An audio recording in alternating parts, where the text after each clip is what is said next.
Oh, Judith Heilmann is passing along a card to me. Judith, I know who you are. Judith Heilmann is in the studio. Thank you very much. Those are great-looking cards. Thank you very much. Also, the executive director of the Montana Racial Equity Project. You organized a rally at the library recently. It was actually a vigil. I'm sorry. Yeah, vigil/memorial. We'd been... last week was really rough on the entire nation. It was extremely rough on Black and brown folks. It was extremely rough on cops.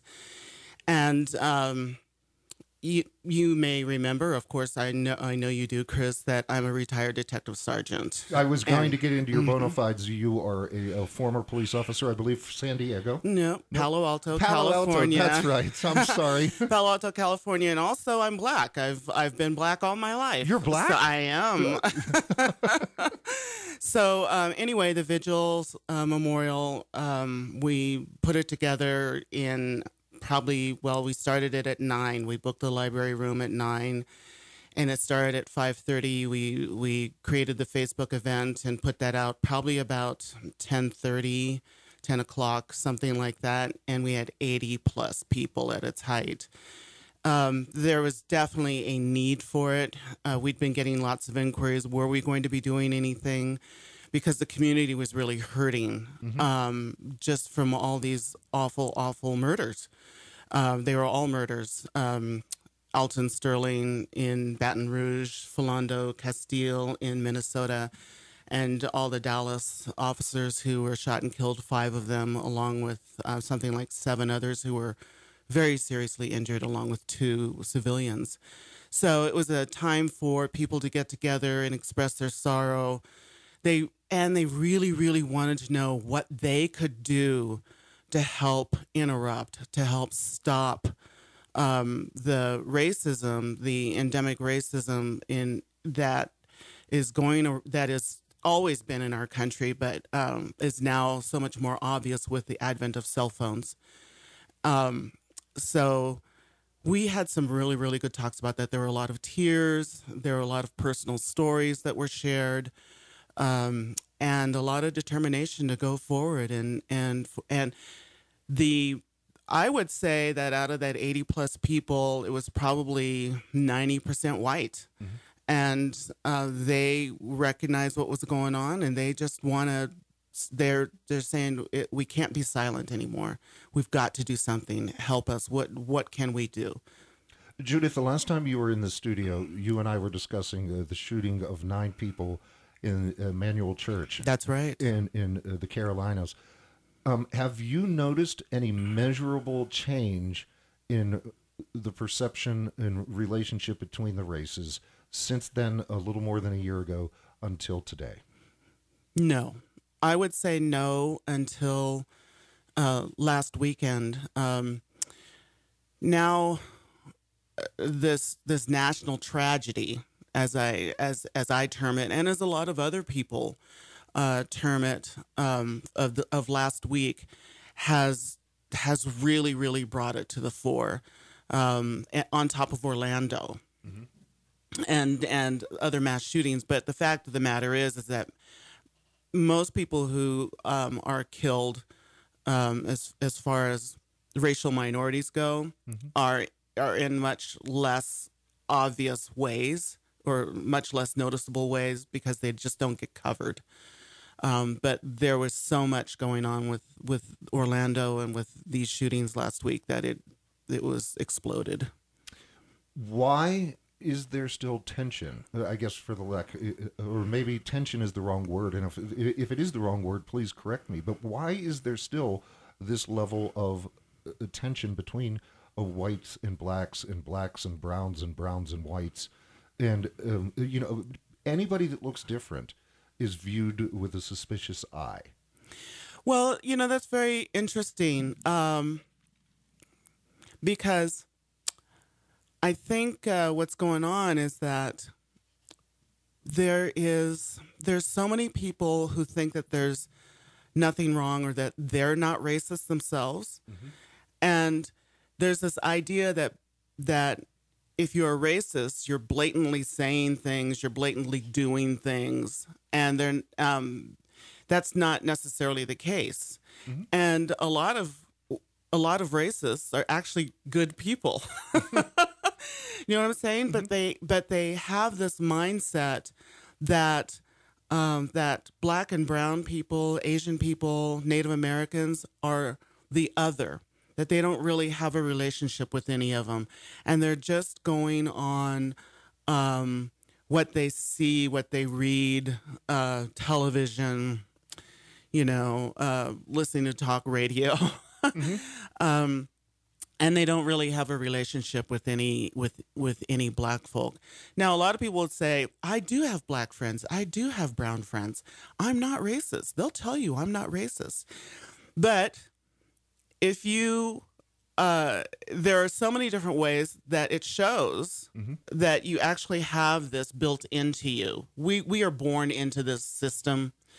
It's already existed. It's here. It's there. It's the air we breathe. And people have to acknowledge that. And there's also a huge need for us to not think that it's sides, that it's that side and it's this side. This is our shared humanity. This is our shared humanity. We all have an interest in racial equity and justice because it benefits every single person. Because we treat each other with dignity and respect and no suspicion.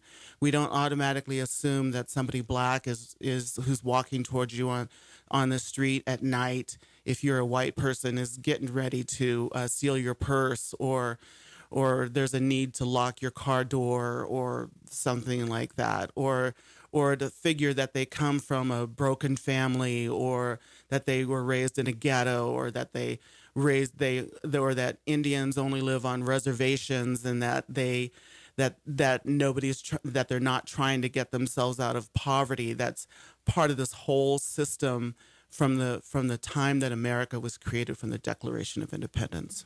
I've read numerous stories. It's Judith Heilmann in the studio, the executive director of the Montana Racial Equity Project, discussing race relations in America today and the recent mass shootings. I've read a number of stories, and I've at least 2 studies that newborns to the age of 3 don't acknowledge race. But somewhere between 3 to 5, people pick up the social cues and start to treat the others differently. What are those social cues? Do you have an insight to that? I do have an insight to that. Beginning about 3, or maybe even 2, I was going to say 2 o'clock. Where did that come from? Maybe it's because I'm looking at a clock. Or from about 2, children start to listen to what's being said around them. They're hearing things on the radio. They're seeing things on the television. They're listening to their parents. They're listening to their parents' conversations with other people. They are out and about with their folks or their relatives in the grocery store and Target and all different sorts of places, and they pick these things up. They decide that, kids as young as 3 are saying that a Black kid's skin is dirty, and they don't want them to get into a pool because they're afraid that they're going to make the pool dirty. Or now that's part of that is innocence, but part of that is what they pick up, and their parents may even tell them, don't hang out with kids of another race, and for different reasons, and some of them really, really bad. It's 1450 KMMS, 1340 KPRK. Judith Heilmann, executive director of the Montana Racial Equity Project, in the studio. Dave has just emailed. Dave's a regular emailer to the program. The number of Blacks murdered by whites and police in this country pales in comparison to the number of Black-on-Black murders in the city of Chicago alone. What is being done about that? Emphasis Dave's, not mine. Okay. Well, whenever I hear somebody bring up Chicago, that's dog whistle politics for I hate Obama. Let's start with that. Okay. And that's also dog whistle politics for somebody who also considers Black and brown people to be the other and not worthy of respect and dignity. And let's get down to the facts about Chicago. Chicago has some of the most stringent rules on guns in the nation as a city. But the guns are being purchased outside of the city, miles away, sometimes even in another state, and brought back into Chicago. They're being bought legally from gun merchants, gun stores that have no scruples as far as who they'll sell the guns to, as long as whoever is filling out the form can pass the background check. And they know that these guns are being trafficked. They do know that. And so as far as the violence, the gun violence that's going on in the city of Chicago or in the rural areas of Montana, because there is gun violence around. You know, there was just a murder just in Helena just the other day. There's, you know, you have to figure out where are these guns coming from.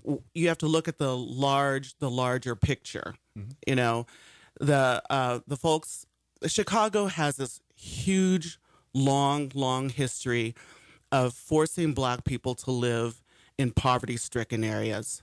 If Black people wanted to go out and buy a house or to get an apartment, they were literally redlined. They were not allowed to get loans from the federal government as white people were, even though it was supposed to be the same as far as veterans housing, or I can't remember the name of the program. Mm-hmm. I think it was VHA. And so, you know, you get all concentrated into this area that's really poor, and you're stuck with that. And so frankly, it's easier if somebody Black wants to rob somebody Black in a Black area than if that Black person goes into Oak Park and wants to rob. They wouldn't even get halfway into the district, you know, mm-hmm. because they would get pulled over. Like, what's this Black person doing in this white area? You know, that racial profiling. There's all sorts of things involved with this so-called Black on Black crime. And there's not an acknowledgement that there's white on white crime too. Most whites commit their crimes against whites. Most Blacks commit their crimes against Blacks. You know, it's. I understand that. There's a lot. But, you know, because I'm having the difficulty because there are two conversations happening simultaneously, the racial aspect of the shootings, and then there's also the gun issue. But I do want to unpack at this because people on this very radio station later in the day have referred to Black Lives Matter as a terrorist organization. Can you? Black Lives Matter is back in the news because of what happened at the Major League Baseball All-Star Game, which I do not agree with. There was a group called the Tenors that sang the Canadian National Anthem. One of the singers, there were a quartet or a sextet, there was a group of a cappella singers, and they changed the lyric in the Canadian National Anthem to include that all lives matters. Now, I understand the sentiment of all lives matter, but it's in direct affront to Black Lives Matter. Can you sort of unpack that for me? I can. Of course, all lives matter. But the fact of the matter is Black lives matter less. And that has been proved for centuries here in our country. Black people are dying. They've been enslaved. There's the modern enslavement is the mass incarceration of picking out Black people to stop them rather than picking out white people.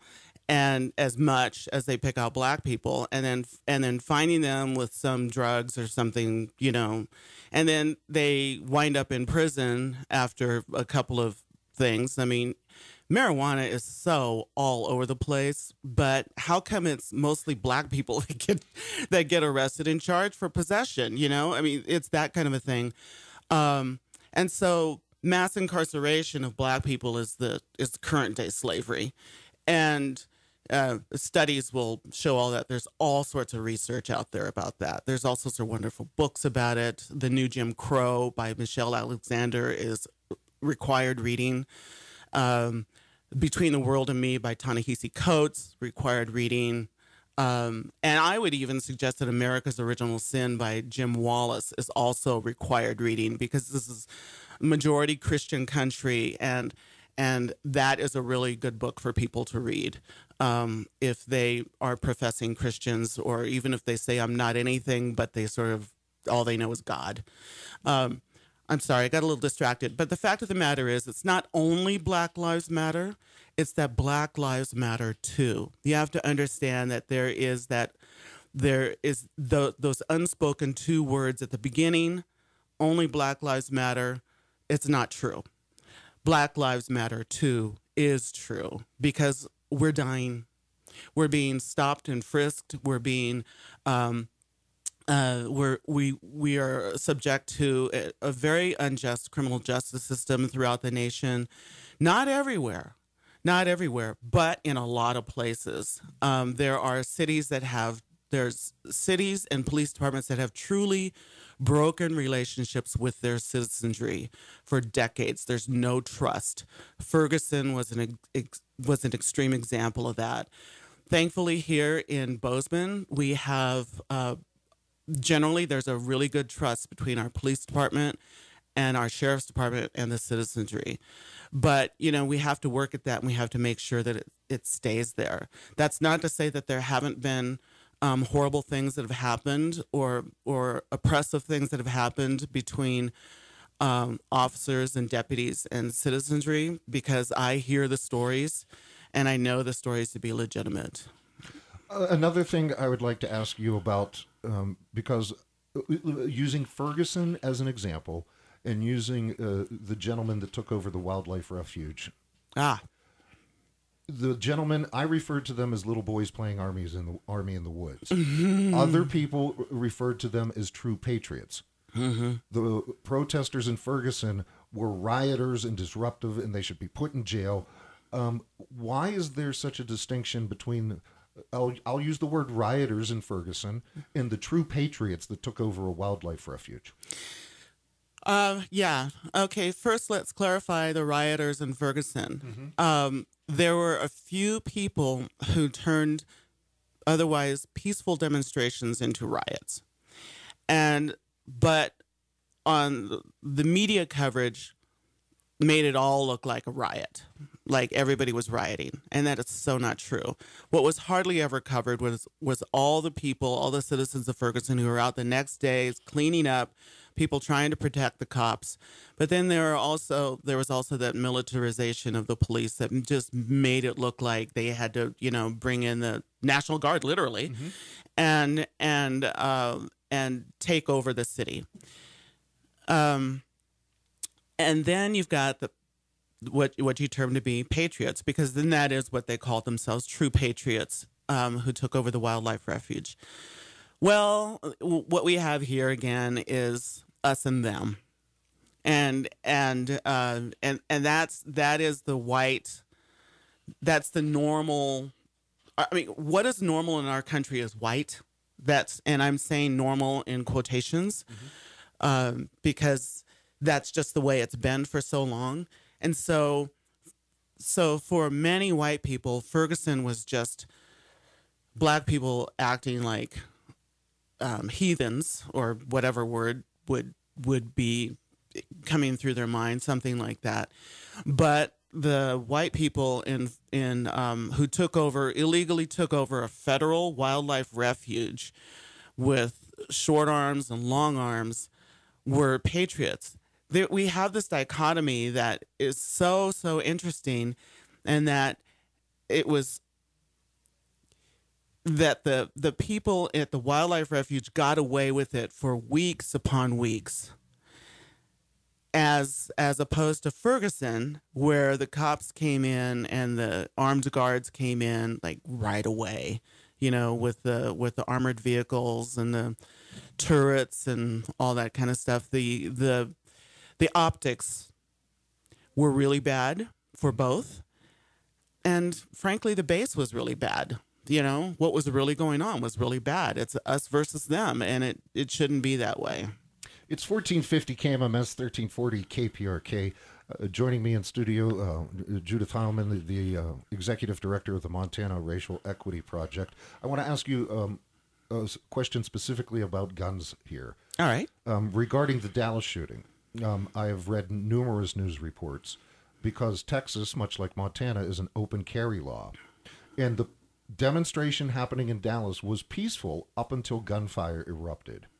And one of the major problems that faced the police department was there were people that were part of the protest that had firearms at their side, and the police initially didn't know where the gunfire was coming from.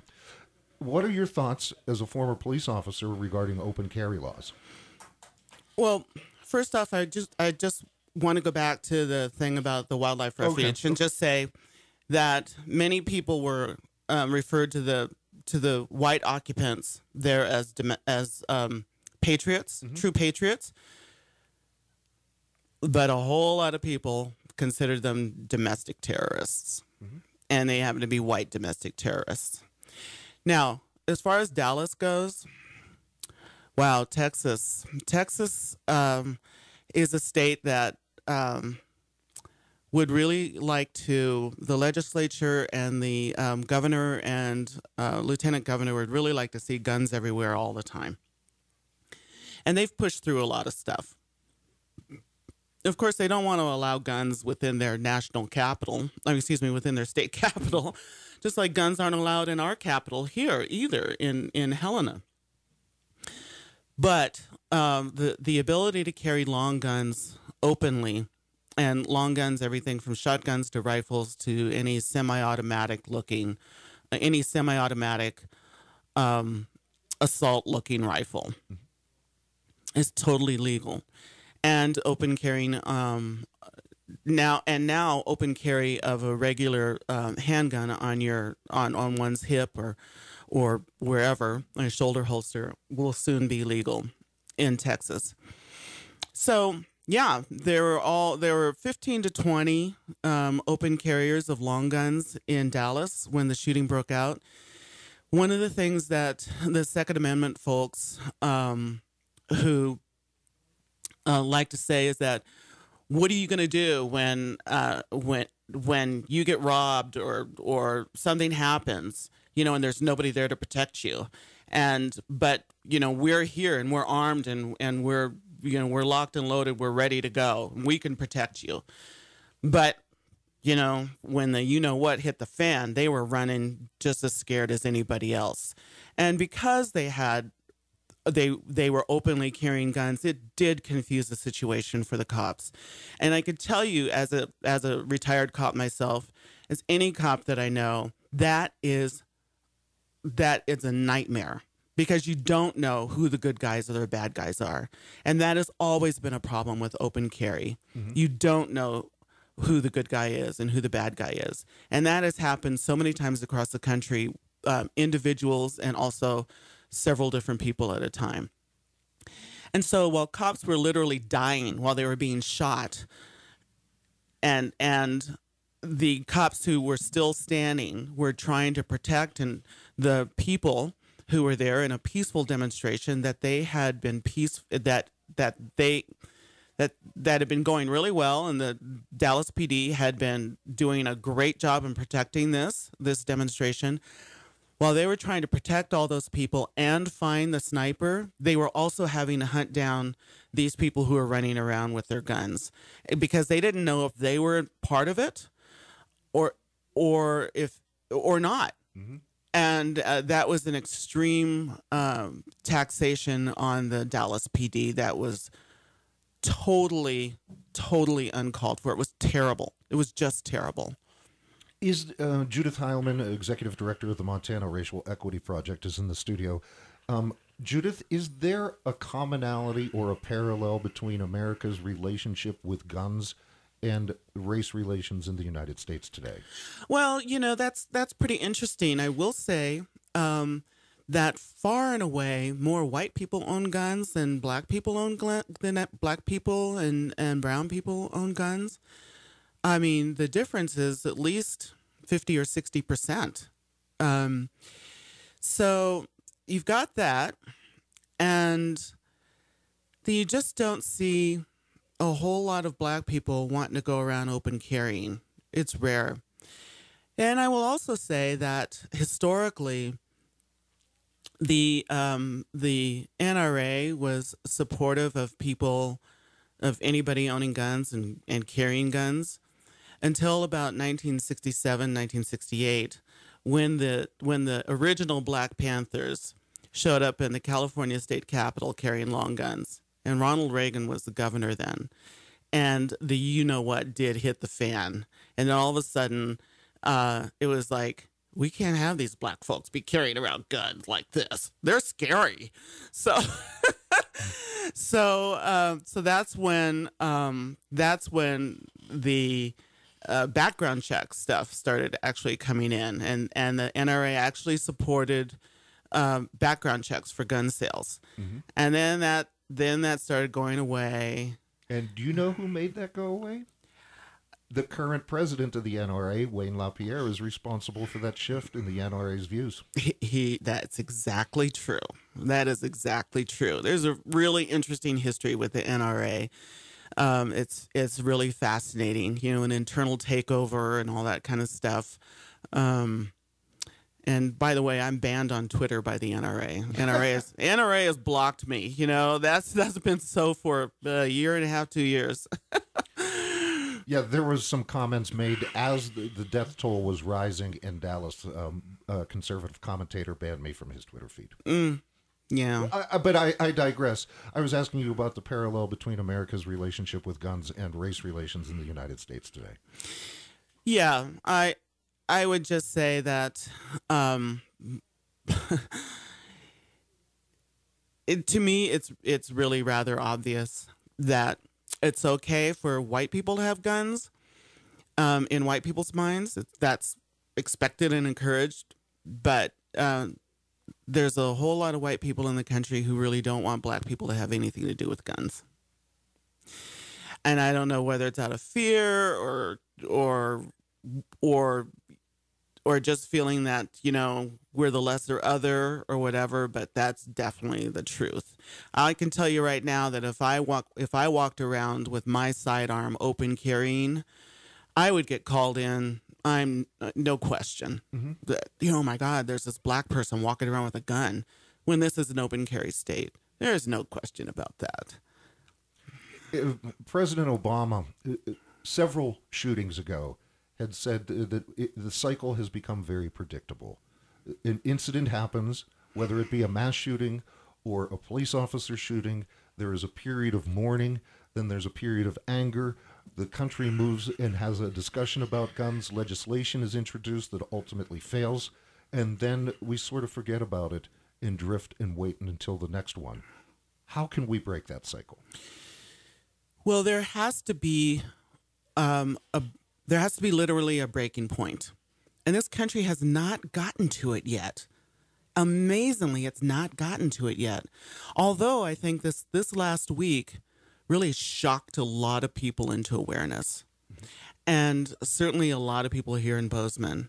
And I've been following a lot of stuff on Facebook and on Twitter and other accounts where a lot of people have had their for lack of a better phrase, their come to Jesus moment over this last week, where they watched the video, the Baton Rouge shooting, where they watched the video of the aftermath of the Minnesota shooting, where it was clear to them that, oh my God, this is murder. This is murder. And so when it's that obvious, you can't help but for a lot of people to say, my eyes are open. I can't deny it anymore. I can't deny that this is horrible stuff going on anymore. And so there are a lot of people who are actually being open to it.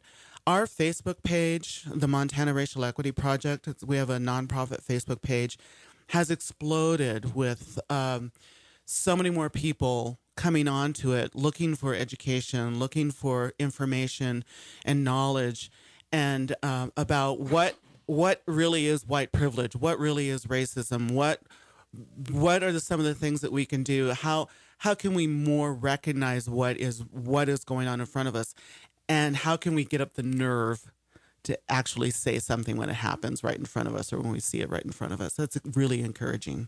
It's 1450 KMMS, 1340 KPRK. My final question for Judith Heilmann, Executive Director of the Montana Racial Equity Project. I really thought Newtown, the shootings, was going to be the breaking point for many people. Obviously, it was not. Do two African Americans, one in Baton Rouge, one in St. Paul, Minnesota, and 5 dead police officers in Dallas, do you believe this will be the breaking point? It may well be. God, I hope so. Literally, I hope so. You can actually hear from a lot of black people, a lot of black cops around the nation who are so freaking upset about what has happened, to see these dirty shootings by white people on black people, or non-white people. Excuse me. In the case of the police officer in Minnesota, that may actually be a minority himself, but. And also realizing that we have to come together. We have to come together. That's why the memorial that we did last Friday was not just for the 2 black men who were killed, but also for the 5 Dallas officers who were killed. They were all a tragedy. I really do hope that this was it.